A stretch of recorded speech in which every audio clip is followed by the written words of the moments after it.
Hello friend, আমি কিছু মাস আগে সিকিম ঘুরতে গিয়েছিলাম জিরো পয়েন্টে যাওয়ার জন্য। তো জিরো পয়েন্টে যাওয়ার আগের দিন শপিং করতে গিয়েছিলাম। আর হোটেলে বসে বসে বা কতক্ষণ থাকা যায়। তো আমরা খুব ভোরবেলা পৌঁছে গিয়েছিলাম গ্যাংটক। তো সারাদিন ঘোরাঘুরি করেছি, তো শপিং করা হয়নি কিছু।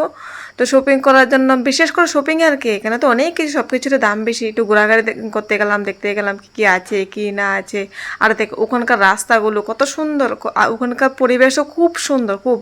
আমাদের এখানে পরিবেশ তো একদম খুব খারাপ অবস্থা। আর ওখানকার পরিবেশ দেখো, কোনো গাড়ির আওয়াজ নেই, কোনো হইচই নেই। এত এত এত ভালো লাগে গ্যাংটক শপিং করতে বা বাজার করতে। সারাদিন যদি বাজার করে কারো বিরক্ত আসবে না, এত এত ভালো লাগে। আর এখানে তো ঠান্ডার জায়গা, বেশ অন্য কিছু পাওয়া যাক আর না যাক, সোয়েটার, জুতো, সব কিছু এইসব খুব ভালো ভালো পাওয়া যায়। আর দেখো, এটাও এই যে সোয়েটারটা পরে আছি, এটাও আমি ওখান থেকে কিনে পরেছিলাম। আমি এখান থেকে সোয়েটার নিইনি, শুধু একটা জ্যাকেট সোয়েটার নিয়ে গেছিলাম, কিন্তু এই সোয়েটার নিয়ে যাইনি। তো তার জন্য কিনে আমাকে পরতে হলো, কারণ প্রচণ্ড ঠান্ডা, সন্ধ্যার পরে ঠান্ডা পড়ে যায় সেখানে। আমাদের এখানে গরমের দিনে থাকা যায় না, আর ওখানকার এখানে গরমের দিনেও অনেক ঠান্ডা, অনেক অনেক ঠান্ডা। রাতেরবেলা ব্ল্যাঙ্কেট গায়ে দিয়ে শুতে হয়।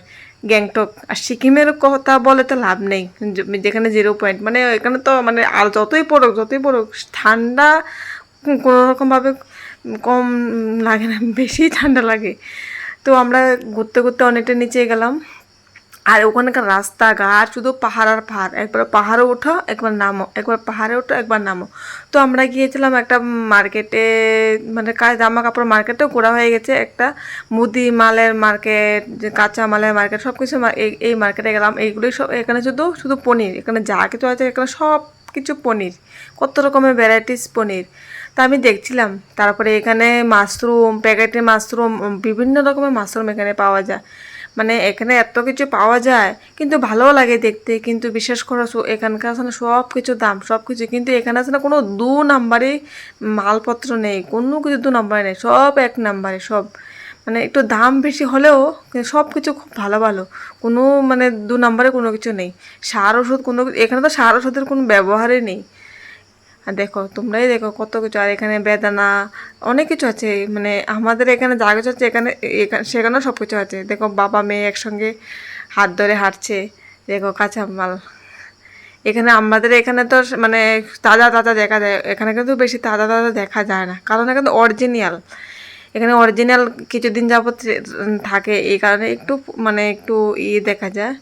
এত আমাদের এখানে তো সার ওষুধ এত পরিমাণে দেয়, একদম চকচক চকচক করে। এখানে কিন্তু সব কিছু চকচক করে না, কিন্তু যেটাই খাবে এটা তো আমাদের শরীরে কোনো ক্ষতি হয় না। ওখানকার তুমি যা কিছু খাবে, মানে টিফিন খাও, ভাত খাও, যেটাই খাও, তো মানে কোনো দিন কারোর পেটের সমস্যা হবে না। কারণ ওখানকার সব কিছু লাইট খাবার, সব কিছু। হোটেল, দামি দামি হোটেলে যাও, সেখানেও লাইট খাবার। ওখানকার খাবার সবারই পছন্দ হয় না। কেন পছন্দ হয় না জানো? এত পরিমাণে লাইট খাবার, কোনো তেল থাকে না, মশলা থাকে না, তুমি যেটাই খাবে। কিন্তু খাবারেরও প্রচুর দাম। মানে তুমি যদি ভেজ খাবার খাও, সেটার দামও নাকি 180 150 টাকা করে। মানে খাবারের দামও পর্যন্ত অনেক বেশি। তো আমরা এখান থেকে ফুচকা খেয়ে নিলাম, ফুচকার দামও প্রচুর বেশি। কি বলো, মানে বললাম না, এখানে যা কিছু দেখবে খাবে, মানে যেটা জিজ্ঞাসা করবে যেটার দাম কি, সেটা মানে হিউজ মানে দাম। আমরা কোনো কিছু কিনতে পারিনি, আমরা শুধু খাওয়ার পিছনে প্রচুর টাকা খরচ হয়ে গেছে, প্রচুর টাকা। আমরা কত হাজার, 4-5 হাজার টাকা মনে হয় 3 থেকে 4 দিনে বা 5 থেকে 6 দিন থেকে ছিলাম, আসা যাওয়া মিলে। মানে শুধু খাওয়ার পিছনে আমাদের টাকা খরচা হয়ে গেছে, কোনো কিছু কিনতেই পারেনি, এত দাম। কারণ দাম তো হবেই, কোনো পাহাড়ি জায়গা, তো পাহাড়ি জায়গাতে তারা যে বিক্রি করে বা এইসব তৈরি করে, সত্যি এটা মানে আমাদের কাছে এটা বেশি দাম হলো, তাদের কাছে তো কিছু করার নেই না, এটা পাহাড়ি জায়গা। তা আমরা এখানে মোমো খেয়ে নিলাম, মোমো টেস্ট করলাম, সব কিছু টেস্ট করলাম। দাম বেশি হলে একটু একটু করে টেস্ট করলাম, দেখলাম যে আমাদের মতো না, অন্যরকম। আমাদের মতো তো হয়ই না, কারণ আমাদের আমাদের এখানে তো সব কিছু মানে তেল মশলা জাতীয় খাবার। এখানকার তো সব কিছু লাইট লাইট খাবার। তুমি মাংস খেতে যাও, কোনো রসুনের গন্ধ পাওয়া যায় না, পেঁয়াজের গন্ধ পাওয়া যায় না। মানে এই এক ধরনের খাবার ভালো, মানে খেতে হলে মানে বিনা স্বাদে খেতে হবে, পেটটা ভরে রাখার জন্য খেতে হবে। আর কতক্ষণ না খেয়ে থাকতে হবে, কতক্ষণ না খেয়ে বা থাকা যায়, অনেক মানে খেতেই হয়, কিছু করার নেই। আমরা দিনে দুবেলা খেতাম, এক বেলায় 500 থেকে 600 টাকা খরচ হয়ে যেত। আর দুবেলা খালে তো বোঝোই কত টাকা যায়। তো এতদিন থাকলে 4 থেকে 5 দিন থাকলে প্রচুর পরিমাণে খরচা হয় শুধু খাওয়ার পিছনে। তো এরপরে আমরা ভেবেছিলাম যে মুড়ি চানাচুর খাবো। আমরা চানাচুর অনেকটা দোকানে খুঁজছি, চানাচুর খুঁজেই পাচ্ছি না। তো একটা দোকানে খুঁজে পেলাম, কিন্তু এই প্যাকেটের দাম নাকি প্রচুর দাম বলছে। কি নেব না নেব ভাবতে ভাবতে এক প্যাকেট নিয়েই নিলাম। দেখো এখানে কত কিছু বেকারি জিনিসপত্র সব কিছু। আর এখানে বেশিরভাগ দোকান কিন্তু বাঙালিরা দোকান দেয়, মানে ওয়েস্ট বেঙ্গলের বেশিরভাগ মানুষ ওখানকার কিন্তু দোকানদারি করে। যাই হোক, টাটা।